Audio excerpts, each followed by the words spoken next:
Olá pessoal, voltamos mais uma vez com o nosso programa Top Money, um programa que você já conhece bem, que fala sobre educação financeira, finanças de uma maneira bem descontraída, e contamos mais uma vez com os nossos amigos André Massaro e Conrado Navarro. Hoje numa formação mais uma vez especial. A gente teve algumas dificuldades com os outros componentes, mas a gente acredita que nas próximas edições todos tenhamos aqui, todos estejamos aqui, uma operação mais compacta.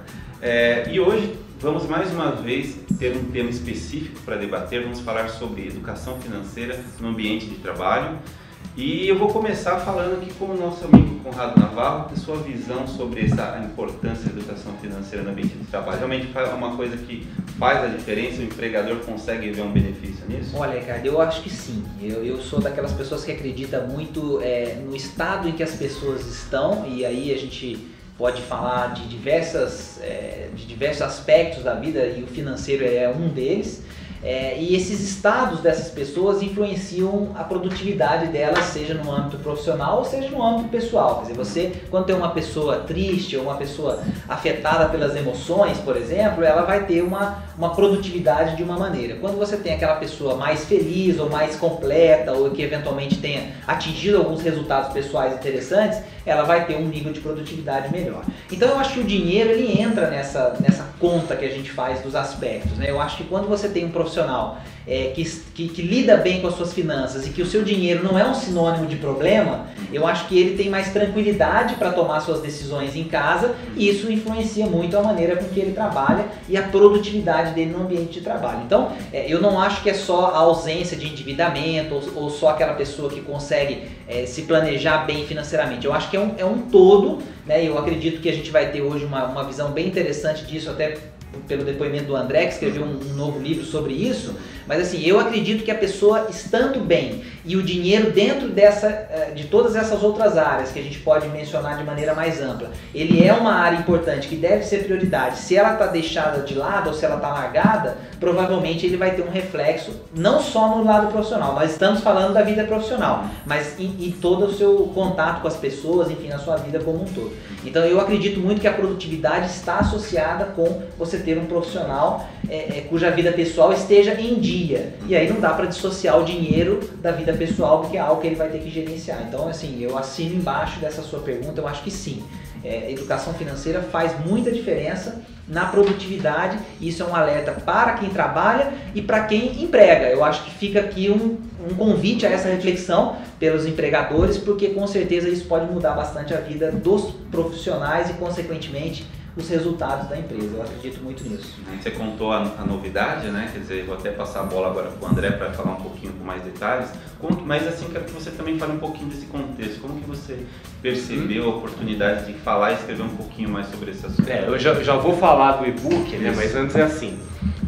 A educação financeira, a gente pode ver ela de dois lados no que diz respeito assim, à empresa, ambiente de trabalho, etc. Primeiro, esse lado da produtividade. Então, assim, existem muitas evidências, a maioria vem de fora do Brasil, tá? Aqui no Brasil eu não conheço pesquisas, ou pelo menos muitas pesquisas feitas sobre isso, mas vem de fora muitas evidências de que você capacitar o funcionário a lidar com o dinheiro, e o dinheiro de fato a maior contrapartida que ele recebe, né?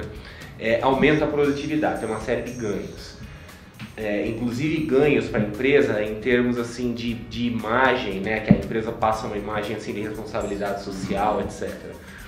E o outro lado é o lado social puramente, porque o que acontece? A educação financeira, nós que estamos na área de educação financeira, a gente sabe disso melhor que ninguém.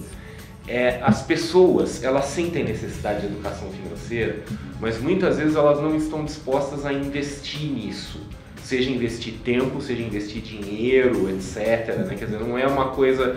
É uma coisa que as pessoas reconhecem como relevante, mas elas vão dar importância no momento que talvez elas já não tenham mais condição de investir. Então, alguém precisa investir na educação financeira para que as pessoas se interessem. E algumas possibilidades a gente vai já ver. Então, por exemplo, se fala muito em educação financeira em escolas, para tentar pegar as crianças ainda no começo da vida. Educação financeira fornecida pelo governo, por autoridades, autoridades de defesa do consumidor financeira, etc. E outra instância são as próprias empresas, porque as empresas elas têm a capacidade coercitiva, vamos dizer, de de pegar o funcionário e falar, olha, você vai precisar assistir um seminário ou ler alguma coisa ou fazer uma prova, uma atividade, porque as pessoas são mesmo muito resistentes. Então a empresa consegue quebrar essa resistência à força, tudo bem, mas se for uma coisa bem feita, e a gente já viu isso na nossa prática muitas vezes, as pessoas se abrem para o tema. Tem uma resistência inicial, mas depois que elas vêm, são expostas a um bom programa de educação financeira, com bom conteúdo, etc. E tem aquela conclusão, olha, não é tão difícil quanto eu achava que era, não é tão chato quanto eu achava que era. Então alguém tem que empurrar. Eu estou dando minha contribuição, né? Eu trabalho bastante com empresa, então eu criei esse book que foi mencionado, que ele chama Guia de Educação Financeira no Ambiente de Trabalho. Ele é um e-book gratuito, ele pode ser baixado no meu site, né? Então o endereço é www.andremassaro.com.br/GFAT, sendo que GFAT são as iniciais de Guia de Educação Financeira no Ambiente de Trabalho.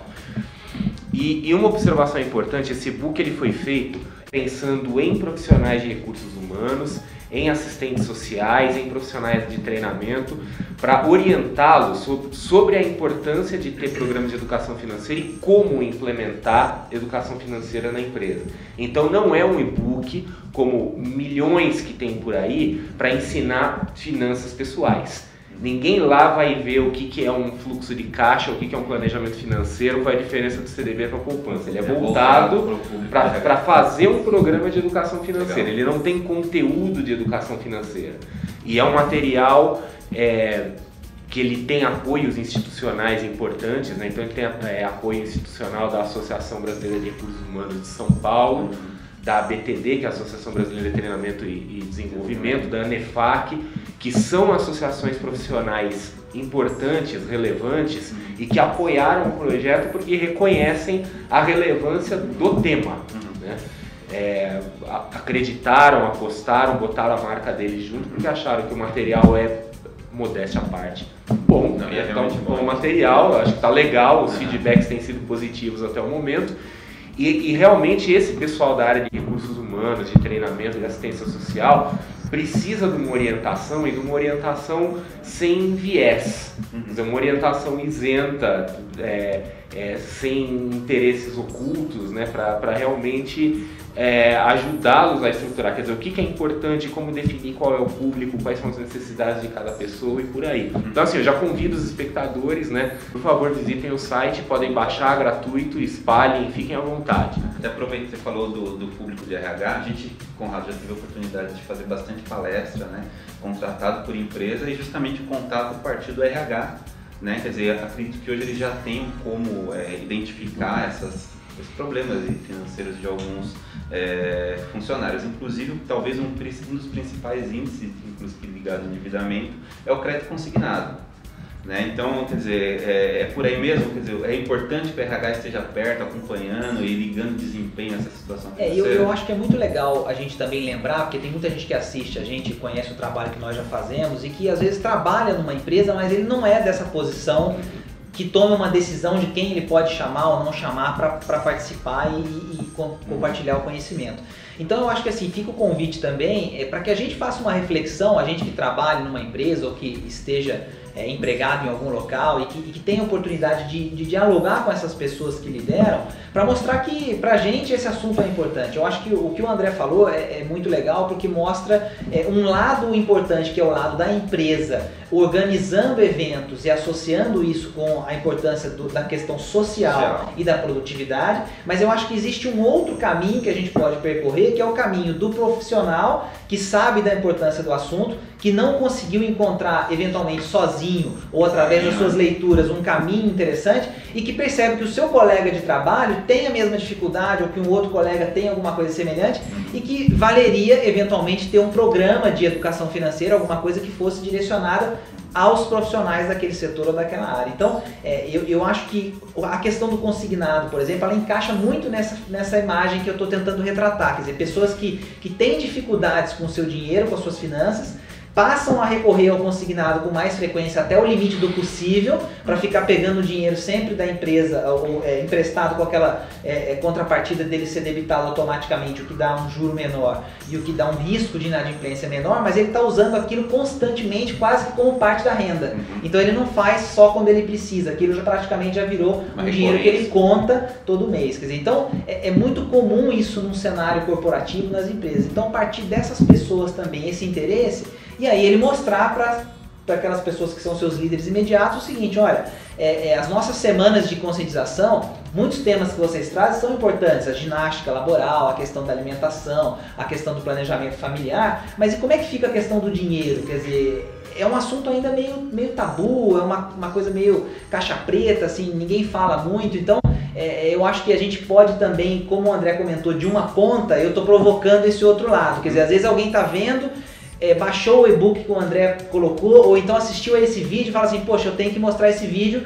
pro meu chefe e aí levar isso adiante. Então, eu acredito muito nisso. Eu acho que as pessoas podem fazer a diferença e podem levar também adiante a mensagem de que a educação financeira é importante, não só esperar o líder trazer isso, mas quem está trabalhando também no dia a dia passar adiante a mensagem. E isso é bacana, porque a gente acompanhou de perto, você fez um trabalho excelente de pesquisa para procurar dentro desse universo de RH, enfim, conversou com muita gente, e eu gostaria que você compartilhasse com os leitores o que te surpreendeu mais, assim, quer dizer, o que justamente começar um projeto de educação financeira é o que foi mais difícil, assim, para as empresas, olhando pela visão da própria pessoa do RH.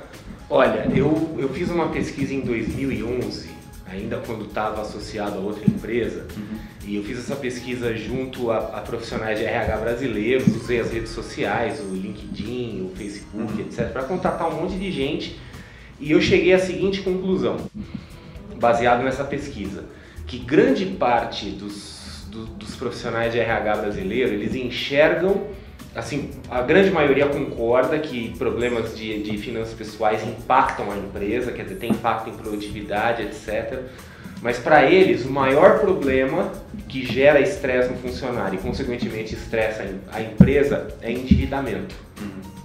Previsível, né? Previsível. Afinal de contas, o nosso endividamento só cresce, as pessoas estão se endividando em cartão de crédito, cheque especial, consignado, etc. Fora do Brasil, em particular nos Estados Unidos, no Canadá e em outras economias desenvolvidas, você tem um peso menor do endividamento e muito maior da preparação previdenciária. Então dá até a sensação de que fora do Brasil, talvez a maior fonte de estresse financeiro que impacta a empresa são as questões previdenciárias, quer dizer, funcionários que não sentem que estão preparados para se aposentar, etc. E o endividamento não é importante, mas não é tanto quanto no Brasil, talvez porque nos Estados Unidos o americano ele já nasce endividado, né? Eles já devem estar acostumados com isso. Então isso chamou muita atenção, essa diferença de percepção do Brasil para fora do Brasil. Agora, no geral, é tudo muito consistente. Quer dizer, eu tenho informações de que em outros países também a educação financeira, tanto em empresa, em outras instâncias, ainda está no começo também. Há uma certa dificuldade das pessoas verem a relevância. Então, os desafios de quem trabalha com educação financeira no Brasil são mais ou menos parecidos com aqueles de fora, né? Se a gente fala assim, que lá é diferente, nos Estados Unidos, na Europa é diferente, lá tem educação financeira, não tem nada, tá? Não é nada disso que vocês estão pensando, né? Tá começando no mundo todo e nós estamos fazendo a nossa parte, né, junto com todo mundo, né? Vamos começar um novo negócio, na verdade. Bom, então bacana, gente. Eu agradeço mais uma vez a vocês. Reforço o convite para vocês entrarem no site do pessoal do André, o www.andremassaro.com, né? Ele vai br.com.br. Você vai encontrar lá todas as informações para poder baixar. Tem área de download, se quiser. Então, e também direito. E não esquece do nosso site também, né? O site do Top Money. O site do Top Money e também as nossas redes sociais, né? O facebook.com/topmoneytv e o Twitter @topmoneytv. Agradecer mais uma vez a sua audiência e nos vemos no próximo episódio. Até lá!